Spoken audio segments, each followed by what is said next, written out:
राउर किरिए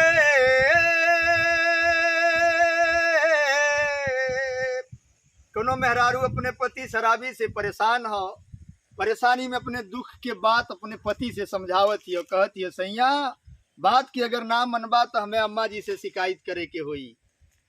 राउर किरिए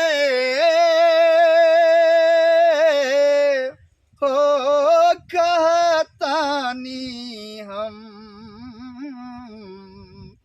ए राजा कहियो माहुर खा के मर जाई, पियल ना छोड़बा कुछ कर जाई।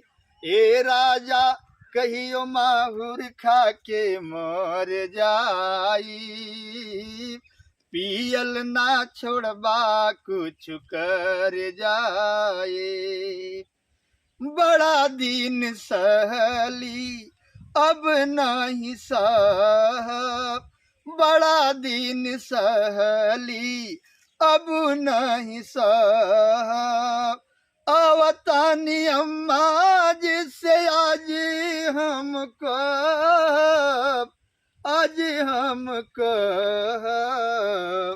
राउर किरिए डाली के केरासन तेल जोरी जाई, पियल ना छोड़बा कुछ कर जाए।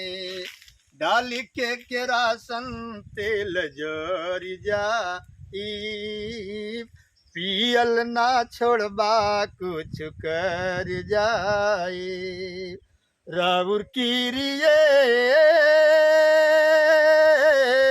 हो कहतानी हम ए राजा कहियो माहुर खा के मर जाई, पियल ना छोड़बा कुछ कर जाए।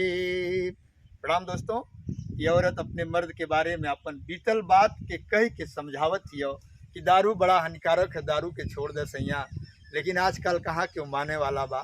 सबके प्रणाम नमस्कार।